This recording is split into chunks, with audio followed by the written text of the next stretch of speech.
Mi nombre es Piedra Luna y hoy vengo a narraros el relato 10 de los muchos que se escriben en mí. Los faunos. En el alto cerro del Valle de Sogán, el fastuoso castillo que dominaba el entorno se convirtió en la única escuela de magia de la Tierra de las Puertas. Fue fundada por el gran mago y erudito Peterfu, perteneciente a la raza humana.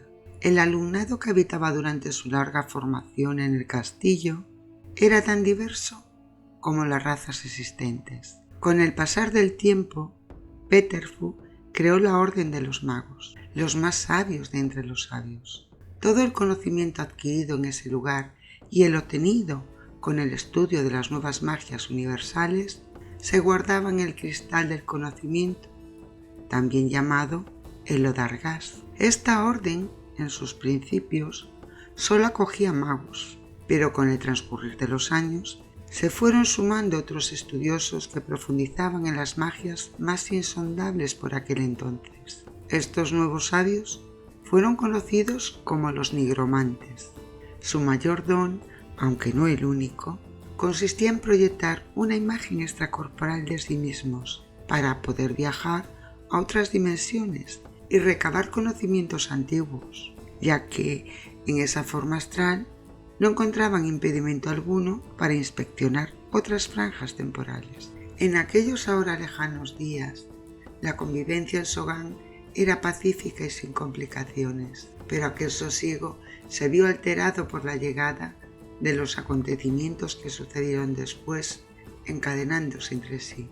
La Orden de los Magos incorporó a su selecto grupo al joven nigromante llamado Karin, perteneciente a la estirpe de los faunos. Este linaje en concreto estaba en plena expansión, por eso en aquella época todavía eran un reducido número de ellos.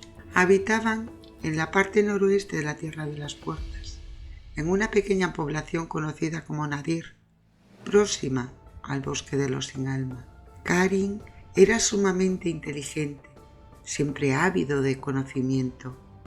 Solía profundizar en los libros más oscuros y controvertidos, aquellos que podían causar desde su interior graves lesiones mentales a los que deseaban adquirir la sapiencia de sus páginas. No todos eran aptos para ahondar en tales oscuridades, pues muchos de los que se aventuraron a ello terminaron por caer en una locura sin retorno, teniendo que ser recluidos a la dimensión de Odiblo por su notoria peligrosidad para otros seres. Mas, sin embargo, Karin no mostraba indicios de estas degenerativas características, llegándose a convertir en el único especialista dentro de esta tipología de artes oscuras. Pero la práctica de toda magia desmedida implica consecuencias irreversibles. A Karin le resultaban aburridos los traslados temporales a otras dimensiones, llegando a perder interés por adquirir o ampliar esos conocimientos. Un día, en el que se encontraba en la gran biblioteca del castillo, llamó su atención un libro algo misterioso que se mantenía guardado aparte de los demás en una vitrina de cristal. Su instinto le decía que aquel ejemplar escondía secretos poco comunes, despertando en él un intrigante anhelo por conocerlos. Sin titubear, se dirigió a Túmul, el bibliotecario, para preguntar por el libro en cuestión. Túmul, el libro que se guarda en una vitrina de cristal, ¿de qué trata? No he visto ninguna inscripción en su tapa y me ha despertado gran curiosidad su secretismo, le preguntó el fauno. Nadie hasta hoy había vuelto a preguntar por él desde hace ya mucho tiempo. Es un libro muy peligroso y su lectura ha sido prohibida por el propio Peterfu. Solo él es conocedor de las controvertidas prácticas que se escriben en su interior, le informó el buen Túmul. No sé, pero siento mucho interés por ese libro en especial. Ha despertado en mí una tremenda curiosidad por descubrir lo que está escrito en sus páginas, le confesó el fauno. La urna que lo guarda no se puede abrir. Solo el fundador de Sogán conoce el hechizo para su apertura, volvió a insistir con rostro amable Túmul. Entonces tendré que acudir a él.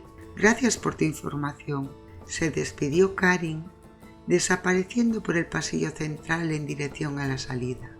Con nerviosismo inquieto, cruzó el gran claustro interior, dirigiendo sus apresurados pasos hasta las escaleras ascendentes que conducían al segundo nivel del castillo, en donde se ubicaba la gran sala del fundador.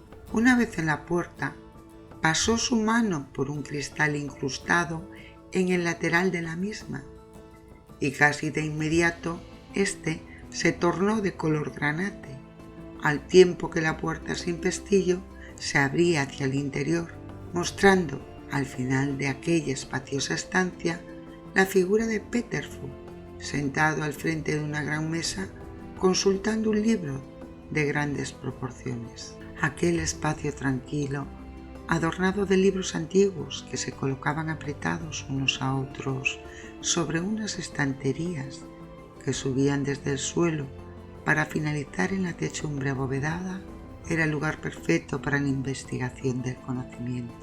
El enérgico anciano de larga barba y pelo blanco levantó la vista para saludar al recién llegado. «Hola, Karin, me alegra verte. Este libro podría resultarte interesante». «Puede. ¿De qué trata?», se interesó el fauno acercándose a la mesa. «De los hilos que se engranan para formar la concepción del tiempo», le respondió el fundador de Sogan. «Quizás a los demás nigromantes le parezca excitante, pero debo confesar que no despierta para nada en mí curiosidad dicho tema», volvió a responderle el fauno con evidente desgana. «Tú siempre tan sincero. Es una cualidad que valoro», le agradeció Peterfu. «Sin embargo, vengo a preguntarte por un libro que hay en la biblioteca. En ese sí tengo ganas de adentrarme», le dijo el fauno con evidente entusiasmo. «¿A qué libro concretamente te refieres?», inquirió Peterfu. «Al único que no tiene inscripciones ni símbolos en su exterior. Está guardado en una urna de cristal y según las indicaciones de Tumu, tú eres el único que puede abrirla», le respondió con detalle. El semblante de Peterfu cambió repentinamente de relajado a preocupado. «El ejemplar al que te refieres es mejor que siga donde está. Sé que tienes mucha resistencia a las magias oscuras, mi querido Karin, y respeto mucho tu conocimiento sobre las mismas, pero este libro en concreto es el más peligroso de todos ellos hasta ahora. No quiero ser el causante de conducirte a la locura sin retorno que otros antes que tú sufrieron», le explicó el anciano erudito. «Solo pido que me dejes intentarlo. Tú eres conocedor de sus síntomas. Supervísame si así te quedas más tranquilo. Para mí será todo un reto», insistió el fauno. «No me parece buena idea, Karin, pero también sé que hasta el momento has sido el único que ha podido indagar en las magias más oscuras sin sufrir daño alguno. Solo por este notable hecho daré mi consentimiento. Tu noble criterio nos ayuda a conocer la parte más prohibida de la magia, ampliando la sabiduría de la orden sobre estas retorcidas oscuridades. Pero te advierto, al primer síntoma que vea en ti, volverá a la urna de inmediato», le advirtió Peterfu, no muy convencido de su decisión. «Lo que tú digas, así se hará», le respondió el fauno, al tiempo que los dos se encaminaban hacia la puerta de salida para dirigirse a la biblioteca. Cuando ambos personajes se encontraron con el bibliotecario, Peterfu ordenó a este que echara el cierre, pues no quería correr ni el más mínimo riesgo ante lo que pudiera suceder al liberar tan enigmático ejemplar. Cuando el mago y el nigromante se quedaron solos, encaminaron sus pasos hasta donde se encontraba la vitrina. Una vez delante de ella, Peterfu se quedó unos instantes mirando fijamente el libro sin decir palabra. Su rostro mostraba rasgos de inquietud por lo que estaba a punto de hacer. ¿Por qué ese gesto tan agudo de preocupación? ¿Cuál es la procedencia de este ejemplar? se interesó el fauno con el fin de recopilar un poco de información sobre el origen de tan misterioso libro. En los albores del tiempo fue rescatado de una gran biblioteca en llamas, la mayor conocida hasta día de hoy, Jandria. ¿Este libro procede de Jandria? ¿Cómo? Volvió a inquirir el fauno dando unos pasos atrás. Lecna, quien se está especializando en las líneas temporales, en una de sus muchas investigaciones se encontró en ese instante temporal antes de que se iniciara su quema. Como solo se podía permitir traerse consigo un objeto, eligió precisamente el libro de Jandria. Aunque a rasgos generales los del concilio somos conocedores de la historia de la fundadora que creó la Biblioteca Oscura, por ella se le dio el nombre al libro, sus páginas también esconden un terrible secreto. Jandria, antes de ser atrapada y condenada a muerte por sus atroces prácticas mágicas, depositó en él todo su maligno poder con el retorcido fin de que algún día un ingenio estudioso lograra despertar su esencia con la lectura de este ejemplar y tornarla a la vida. Cuentan las historias que una vez ejecutada, su cuerpo fue robado del sepulcro esa misma noche. Se sospechó de su culto, pues dicen que era tan hermosa como maligna, y éstos la adoraban.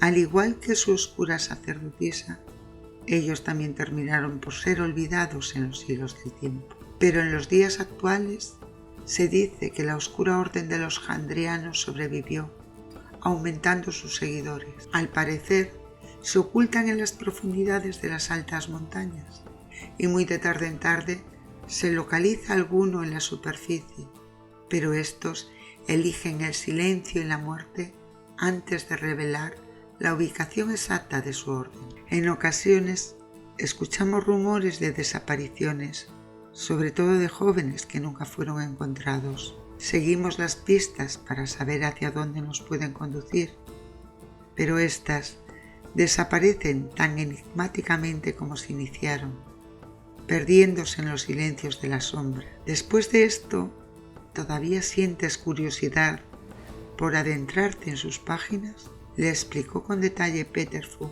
al tiempo que le preguntaba.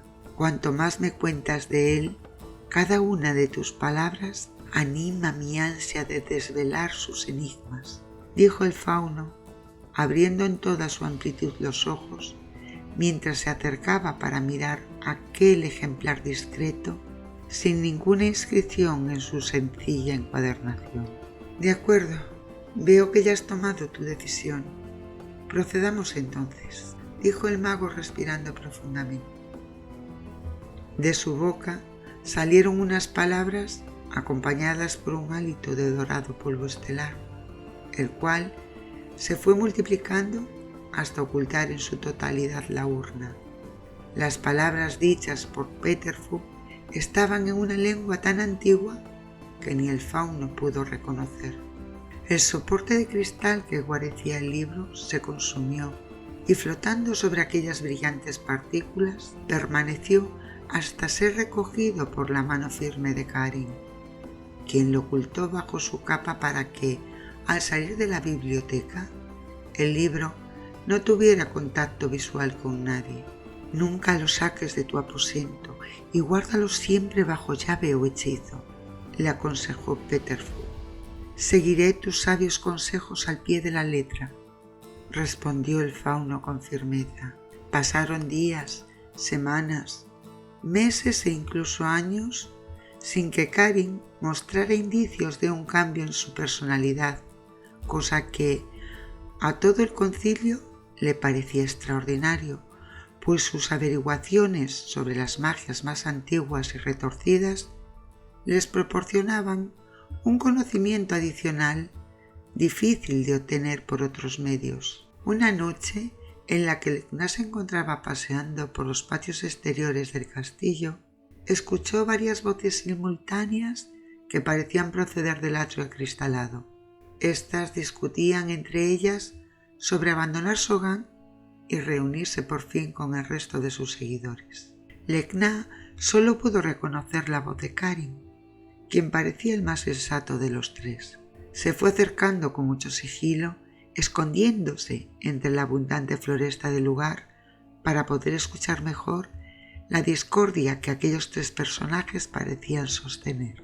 Agazapado tras una columna cercana a la vidriosa estructura, su asombro fue de una magnitud indescriptible, pues allí solo estaba Karin, pero de su cuerpo salían esas otras dos voces que Lecna no había reconocido. Era el mismo ser con tres personalidades diferentes. Durante todo ese tiempo los había tenido engañados, no permitiendo muy sabiamente que sus otras dos personalidades pudieran emerger durante la cotidianidad del día a día.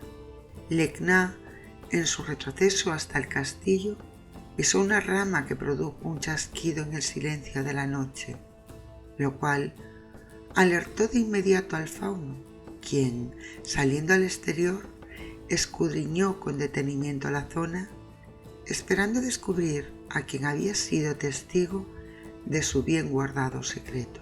Pero Lecna, quien tenía la habilidad de moverse con suma rapidez, ya se encontraba al amparo del castillo.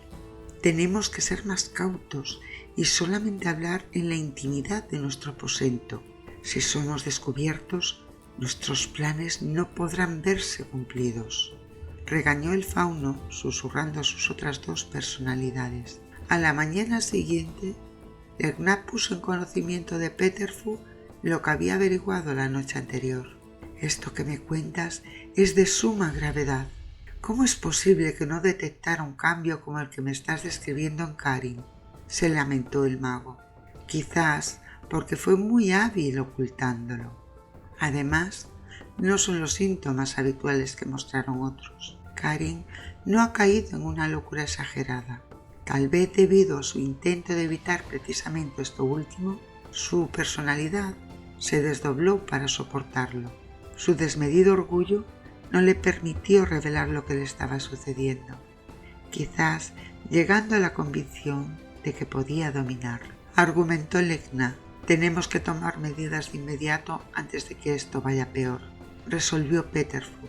Esa misma mañana, sin más demora, se reunió el concilio con la única ausencia de Karin, quien obviamente no había sido convocado. Al final decidieron recluirlo por el bien de todos, pero cuando entraron en su habitación no lo encontraron, ni a él ni al libro. Durante largo tiempo no se supo nada del paradero de Karin, aunque el concilio de magos nunca abandonó la esperanza de localizarlo, ya que a la menor pista con la que se topaban, de inmediato se organizaban para atraparlo.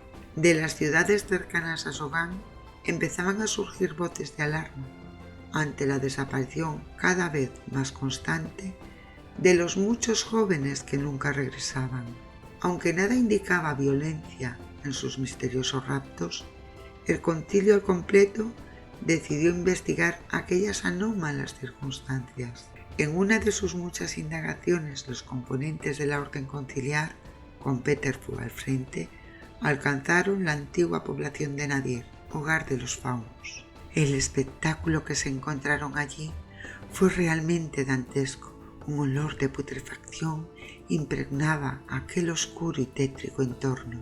El interior de las cabañas semiderruidas estaban llenas de cuencos en el suelo en los que se podían ver diversas partes de cuerpos destrozados. Los cadáveres descompuestos de aquellos que habían desaparecido alfombraban el extenso suelo de tierra. A medida que se adentraban más y más en el corazón de aquel poblado, la pestilencia de los olores que traía la brisa se agudizaba, obligando a los componentes de la orden a taparse nariz y boca con sus túnicas para evitar respirar directamente aquella pestilencia. Acompañados del hálito mortuorio que los rodeaba, llegaron al centro de la población, encontrándose con un enorme altar dedicado a Handria, sobre el cual varios cuerpos abiertos continuaban desangrándose indicándoles a los presentes que habían interrumpido algún tipo de ceremonia importante. Legna en ese instante no soportó tanto horror e impulsivamente decidió proyectarse, emprendiendo así la búsqueda de aquellos seres despiadados. A la orden de Peterfu, su cuerpo fue rodeado en custodia por el resto de los componentes de la Orden del Concilio. Este no tardó en regresar con la información que buscaban, pues su ágil instinto en su forma astral era casi infalible al olor de la maldad ante hechos tan recientes. Legna, en su proyección, encontró a las afueras de la población conocida posteriormente con el nombre de Necrótica una especie de hueco en el interior de la montaña cercana. Adentrándose en él, descendió hasta las profundidades, descubriendo el templo de aquel siniestro culto. La población que había habitado el pueblo de Nadir ahora eran adoradores de Handri, y Karin se había proclamado sumo sacerdote de los necromantes. En aquel siniestro templo, entre cánticos y rezos, fueron sorprendidos por la Orden del Concilio, quienes, utilizando todos sus poderes mágicos, consiguieron apresarlos sin mayor problema. El que más se resistió fue Karin, pues era conocedor de ciertas artes alucinógenas que confundían la vista de los que pretendían apresarlo con imágenes ilusorias. Pero Legna fue mucho más hábil que él, pues entre todas aquellas réplicas exactas del fauno reconoció la auténtica. Ya en Sogan, después de expulsarlo oficialmente de la Orden del Concilio, fue condenado junto a sus adeptos al terreno desértico de la dimensión de Diblo. Debido a este castigo, la raza de los faunos desapareció de la Tierra de las Puertas. El libro de Handria se dio por perdido con el pasar del tiempo, ignorando también si Karin había conseguido dar con el cuerpo de ese perverso ser. Los altares en su nombre fueron destruidos y los cadáveres que según ellos utilizaban para ver el futuro, sepultados en la tierra para su descanso. Aquella tétrica historia es recordada hoy en día como una mera leyenda por los habitantes de la Tierra de las Puertas, pero los que todavía presenciaron la degeneración de la población de Nadir, convirtiéndose en la tan conocida y necrótica, saben que lo sucedido en aquellos días no fue un mero cuento, sino una terrorífica realidad.